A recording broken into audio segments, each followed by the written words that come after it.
नमस्कार। मैं एसीपी धनराज वंजारी इस बम्बई शहर में 35 इयर्स पुलिस की नौकरी करने के बाद 9 साल पहले मैं रिटायर्ड हो चुका हूँ। बाद उसके मैंने कई पॉलिटिकल पार्टीज और कई राजकीय नेताओं से परामर्श किया। कुछ लोगों के साथ मैंने काम भी किया और ये परखा, मैंने ये जाना कि इस पूरे देश में कोई भी लीडिंग पॉलिटिकल पार्टी जिसको ओबीसी की पार्टी कहा जाए, ऐसा स्ट्रक्चर ना पैदा होने दिया गया, ना आज मौजूद है। और इसीलिए सारे लोगों से इजाजत पाकर मैंने नेशनल डेमोक्रेटिक कांग्रेस नामक सिर्फ और सिर्फ ओबीसी और मेरे चुनिंदा ओबीसी तर लोगों का एक पॉलिटिकल पक्ष बनाने की ठानी है।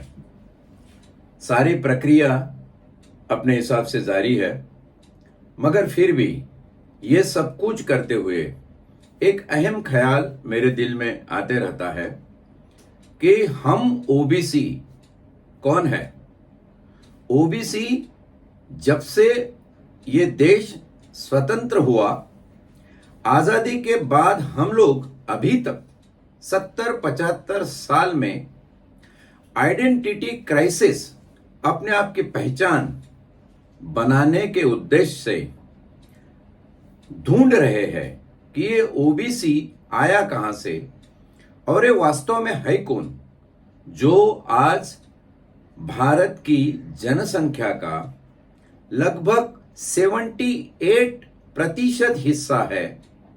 जो ओबीसी सिर्फ हिंदुओं में नहीं बल्कि सारे धर्म, संप्रदाय, संघ, सारी जातियों में बिखरे हुए हैं। ये इतनी बड़ी तादाद में ओबीसी होने के बावजूद यहां बहुसंख्यक ओबीसी की सरकारें क्यों नहीं है।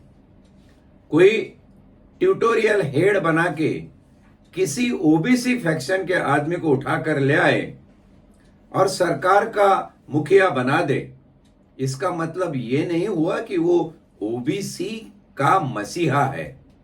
वो ओबीसी का एक फर्जी नाम है। अगर कोई ओबीसी की किसी कास्ट का बात पर अपना ध्यान देकर इस तरीके से लोगों को गुमराह करता है कि हम तो ओबीसी के मुखिया है, ये सारा फर्जीवाड़ा नजर आता है। और ये फर्जीवाड़ा क्यों हुआ? क्योंकि जो एस्टैब्लिश पॉलिटिकल लोग हैं वो सारे के सारे अपना नाता अभिजन संख्यांक के साथ जब जोड़ते हैं, तब बड़ा सवाल पैदा होता है कि बहुजन इस देश के क्या कर रहे हैं।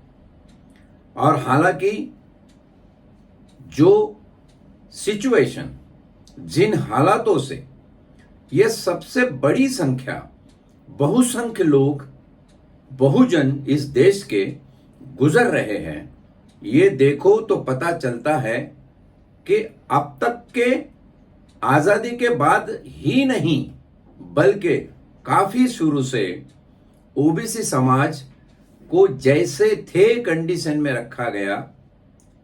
थोड़ा बहुत विकास के नाम पर उन्हें कुछ दिया गया, मगर मामूली सी चीजें थी, कोई खास फायदा नहीं है।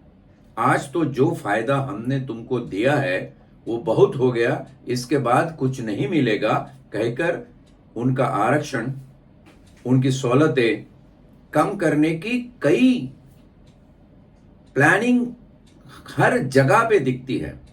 जैसे कि यूपीएससी के दायरे में एक पैरेलल रिक्रूटमेंट आ गया, ओबीसी के रिजर्वेशन जहां तहां से खत्म होने वाले हैं, पॉलिटिकल रिजर्वेशन खत्म होने वाले हैं। हम इंतजार में है कि कब एजुकेशन फील्ड से ये ओबीसी के रिजर्वेशन खत्म किए जाएंगे। ये भी हो सकता है कि रोजगार की जो उपलब्धियां है उसमें से भी ये रिजर्वेशन एक ना एक दिन गायब होंगे, क्योंकि मौजूदा सरकार की जो मातृ संस्था जो है उसका ये कहना है, ये मानना है कि आरक्षण रहित भारत होना चाहिए। और तब जाके ये ख्याल आता है कि हम कर क्या रहे हैं। आज तक के इतिहास में देखिए, एक वीपी सिंह, एक मंडल आयोग, कहीं लालू प्रसाद नजर आते हैं, कहीं और छोटे मोटे छुटभइये नेताओं का जिक्र हो सकता है, लेकिन कुल मिला के बहुसंख्य लोगों की सरकार भारत में आज तक बनी नहीं है। सरकार बनने के ऊपर आप मुझे पूछोगे कि इतना जोर आप क्यों दे रहे हो, तो सरकार बनना इसके लिए जरूरी है कि अगर बहुसंख्यांक ओबीसी बहुजनों का अगर इस देश में कुछ हित होगा तो जब उनकी सरकार होगी, जब ये लोग शासन में होंगे तभी होगा। उसके पहले, उसके अलावा उनका कोई हित हो नहीं सकता। और इसलिए ये बात बड़ी संजीदा बात है कि हम ओबीसी के इस लेवल को पहचाने। ओबीसी आया कहां से, ओबीसी है कौन। भारत के संविधान में कहीं भी किसी भी अनुच्छेद के तहत ओबीसी लफ्ज का जिक्र नहीं है, बीसी लफ्ज का जिक्र है। बीसी लफ्ज का जिक्र 340 अनुच्छेद में जब संविधान करता है, मागास वर्ग, बैकवर्ड क्लास, इतना ही है। लेकिन एक क्लास बना हुआ है।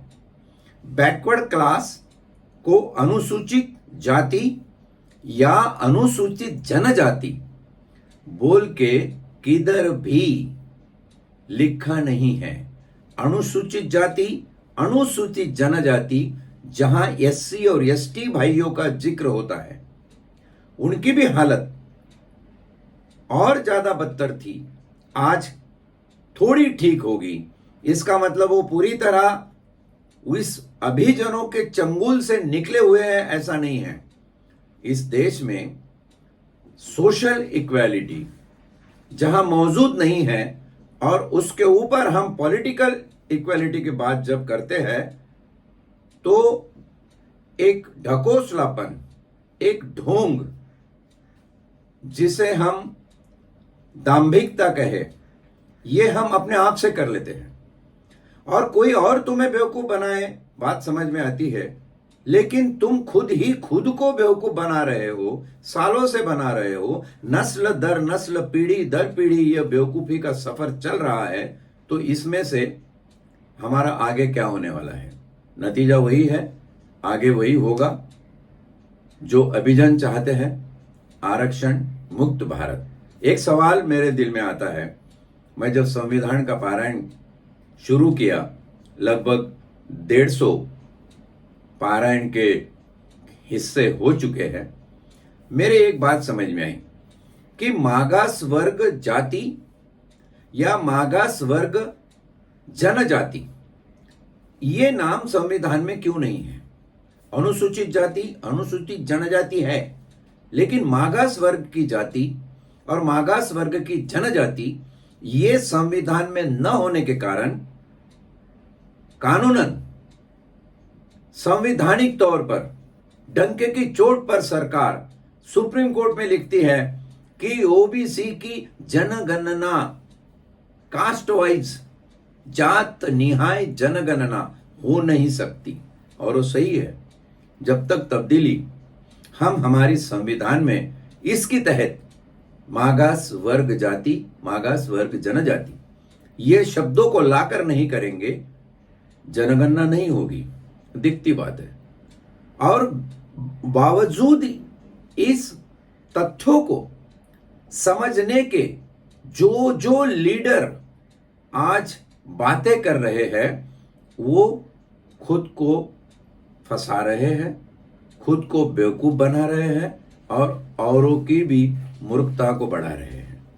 ये हमने समझना है। तो आइए हम शुरुआत करें कि ओबीसी ये बेसिकली कौन है और ये आए कहां से। अदर बैकवर्ड्स, इसका माने इतना ही है कि बैकवर्ड्स तो है, उनको तो हमने अनुसूचित जाति शेड्यूल कास्ट, अनुसूचित जनजाति, शेड्यूल ट्राइब इसमें इंक्लूड कर लिया, लेकिन उसके सिवा जो बैकवर्ड्स है उनको हम अदर बैकवर्ड्स बोल के डाल दिए।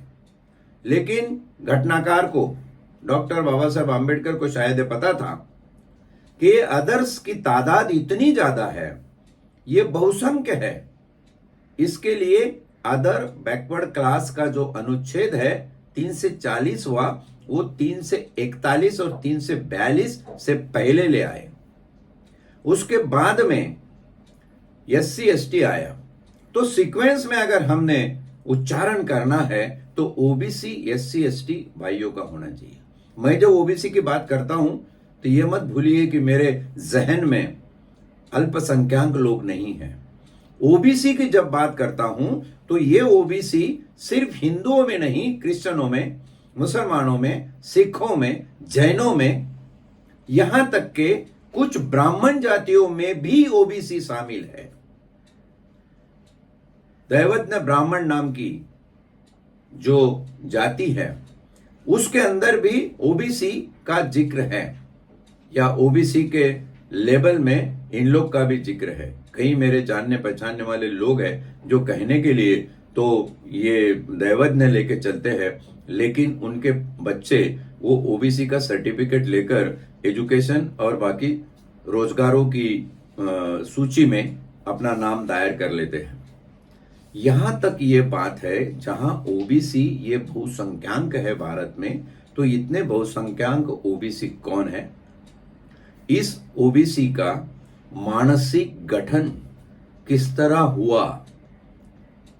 सादे और सरल शब्दों में कहने जाऊं तो किस तरह किया गया, इसके लिए हमें इतिहास के कुछ पन्ने पलटने पड़ेंगे। और इतिहास के इस पलटते पन्नों में हम देखेंगे कि ये संदर्भ जहां हम श्रद्धालु, एनिमिज्म, एनिमिस्ट के नाम से पहचाने जाते हैं, ये कहां से शुरू हुआ? इसकी शुरुआत क्या भारत में हुई? कौन सा दुनिया का वो देश है जिसने सबसे पहले श्रद्धालु, एनिमिज्म नाम के तथ्यों की, तर्कों की शुरुआत की? और ये तर्क उन्होंने किस तरह, कहां पनपाया? और जब भारत में अंग्रेज आए तो उन्होंने किस तरीके से इसको मोल्ड किया?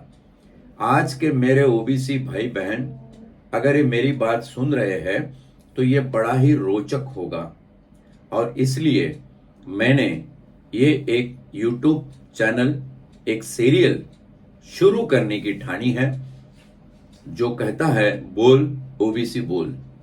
OBC तभी बोल पाएगा जब OBC अपने इस दुनिया में होने के वजूद को सही तरह से जान पाएगा। हम है कौन? हम है कौन ये जानने के बाद में जी ना हम पूछेंगे हम आपके है कौन। इन सारे सवालातों के जवाब हमें रोज एक एक कड़ी में लेकर करने होंगे। धीरे धीरे ये कारवां आगे बढ़ेगा। आज मैं सिर्फ इतना कहकर यहां रुकता हूं कि हमें अपनी पहचान करनी है। हमारे ऊपर जो एक आइडेंटिटी क्राइसिस का खतरा मंडरा रहा है, उस खतरे से बाहर निकलने के लिए हम अपनी खुद की पहचान करें। आप मुझे कहेंगे कि आपकी पहचान तो हो चुकी है, यहां तो ये परिभाषा है, वहां तो वो परिभाषा है, उसमें आप सब लोग आते हैं। मैं सारे मेरे OBC भाई बहनों को कहता हूं, आपकी पहचान ये आज तक किसी ने दी हुई पहचान है, और इसीलिए वो सच्ची पहचान नहीं है। आपकी सही पहचान तब होगी जब आप खुद अपने आप की पहचान कर लोगे। मुझे यकीन है तुम्हें मेरा ये चैनल पसंद आएगा। इसके अगले एपिसोड में मैं OBC की शुरुआत किस सदी में हुई, कहां से हुई, कैसे हुई, किसने की, और भारत में वो किस सदी में आई, और यहां के बहुसंख्यक किस तरह एक साइकोलॉजिकल कॉन्स्पिरेसी में, एक मानसिक युद्ध में पराजित किए गए, और आज तक ये सफर ऐसा ही जारी है। सुनते रहिए, ये मेरी आवाज है। मैं एडवोकेट धनराज बंजारी, आपके मुखासिब होता रहूंगा और बोलता रहूंगा, बोल ओबीसी बोल।